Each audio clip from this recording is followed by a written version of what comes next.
day everyone, I am Joyce Paluran, 20 years old and a third-year college student of CTU, taking up Bachelor of Early Childhood Education from BSED 3-I1. So this video is all about the curriculum models. So the first model that we have to tackle is all about Montessori. So Montessori is a method of education that is based on self-directed activity. So hands-on learning and collaborative play. In Montessori classroom, children make creative choices in their learnings, while the classroom and the highly trained teachers offer age-appropriate activities to guide the process. So who is the founder of Montessori? So Maria Montessori, she is the founder, so was an Italian physician educator and innovator, acclaimed for her education method that builds on the way children learn naturally. So the second one is the project approach. So a project approach is a deep exploration of a topic that may be child or teacher initiated and involve an individual, a group of children, or the whole class. So a project may be short-term or long-term depending on the level of interest of the child. So the third one is the high scope. So high scope is a quality approach to early childhood care and education, which has been shaped and developed by research and practice over 50 years. So it is very long. So the central belief of high scope is that children construct their own learning by doing and being actively involved in working with materials, peoples, and ideas. So the children learn by doing and experience. Through experience, the children will learn and understand the lesson. So the next approach is the bank street, just like a road approach, known as the developmental interaction approach. So recognizes that all individuals learn best when they are actively engaged with materials, ideas, and people, and that authentic growth requires diverse and nurturing opportunities for ongoing social, emotional, and cognitive development. So the next one is a Reggio Emilia approach. It is an educational philosophy and pedagogy focused on preschool and primary education. This approach is a student-centered and constructivist, self-guided curriculum that uses self-directed experiential learning in relationship-driven environments. And the next to that is a Waldorf approach. Waldorf education brings age-appropriate content and methods to each stage of a child's development. So, the Waldorf approach recognizes human being as threefold in nature, consisting of mind, spirit, and body, and educates that entire being in preparation for a life of meaning and purpose. So the next one is the constructivist approach. Constructivism is an approach to learning that holds that people actively construct or make their own knowledge, and that its reality is determined by the experience of the learning. So the next one is the Protect Zero multiple intelligence. So the standard psychological view of intellect states that there is a single intelligence adequately measured by IQ or other short answer tests. So there are more multiple intelligences. So there are 8 multiple intelligences. So interpersonal, intrapersonal, logical, mathematical, naturalist, spatial, bodily kinesthetic, linguistic, and musical. So when we are a first year college, we tackle about these 8 multiple intelligences. Are knowledgeable about these intelligences. So the next one is the SEAL. SEAL? Oh my god. Charot. So, social and emotional learning. SEL. SEL is a critical component of the educational experience that is proven to lead to improvements in student behavior, reductions in the classroom disruptions, and greater academic achievements. So, today's students face a myriad of challenge and vulnerabilities that not only impact students' learning, but also educators' abilities to teach effectively. So the next one is the creative curriculum. So when we say creative, we have to use our minds. So in which students learn through creative and active teaching strategies. So creative curriculum gets beyond rote learning and focuses on big ideas, interesting projects, and individual student passion and needs. So we are creative enough when we are driven by our passion.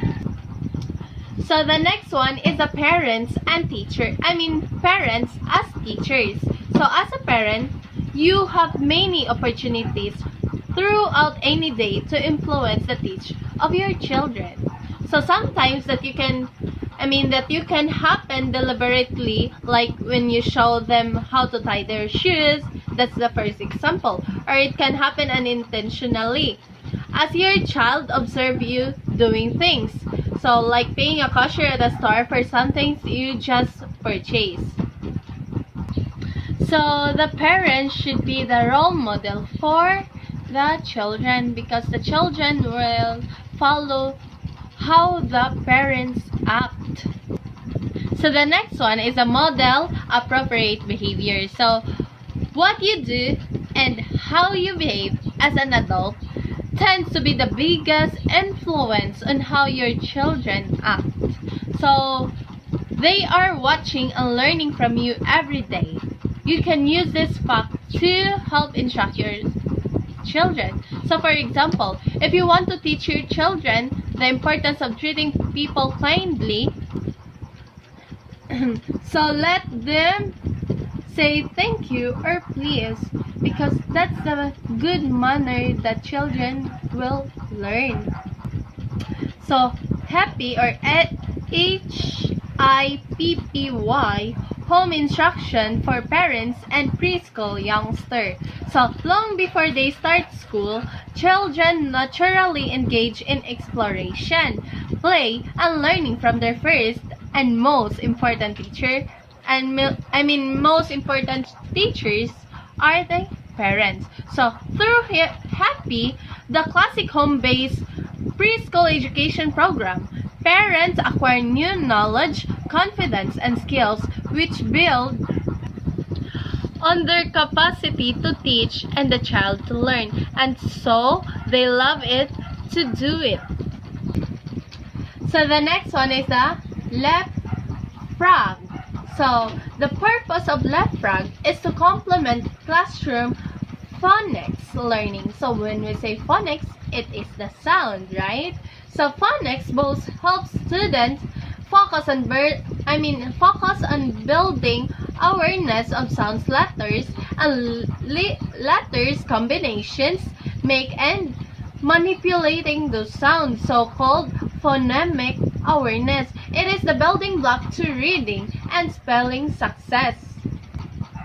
So the next one is the HUSO. So HUSO means hands-on science outreach for math and science. So for math, tasks include counting items in a set of subtracting items from a set of things that we're counting.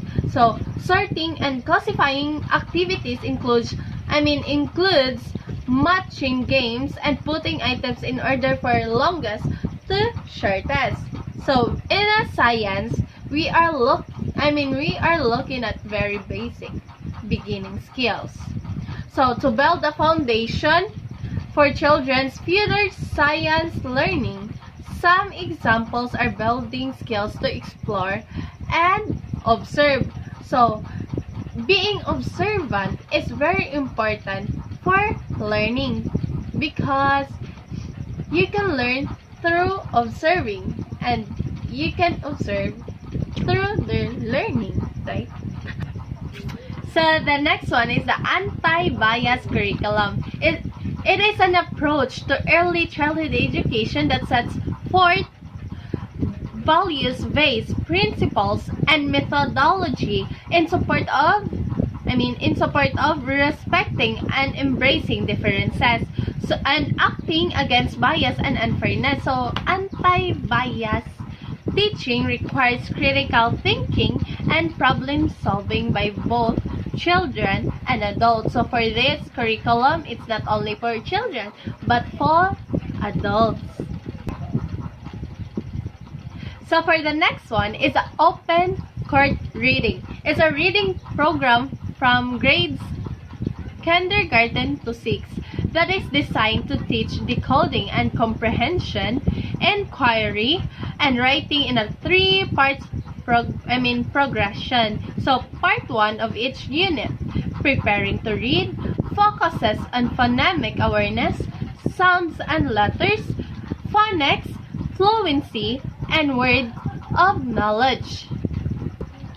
So the next one is the Sesame Street. Has both cognitive and affective goals. So initially, its producers and researchers focus on their young viewers' cognitive skills. So while addressing their affective skills indirectly, because they believe that focusing on cognitive skills would increase children's self-esteem and feeling of competency. So they sought to prepare young children for school, especially children from low-income families. They show's producer use modeling, repetition, and humor to fulfill their goals. So they made changes in the show's content to increase the viewer's attention and to increase its appeal. So the second to the last is an art-based curriculum. So the arts are one of the humankind most essential form of communication. Traditionally, arts have been secondary to academic curriculum. So our school creates a course of study that centers around the performing arts. So academic core courses like English, history, mathematics, and science are driven by the performing arts. And we believe that the arts enhance, improve, and raise. So the last but not the least is the teachers at Four Seasons use high-reach learning. Sorry for my word. So a research supported curriculum in each of their classrooms. Through the high-reach learning curriculum, children explore a well-rounded balance of learning experiences and are provided many opportunities to develop important skills needed to be successful in school. So the high-reach learning curriculum is developed by a team of early childhood experts. So I hope you learn from my discussion or my video. Thank you for watching, everyone.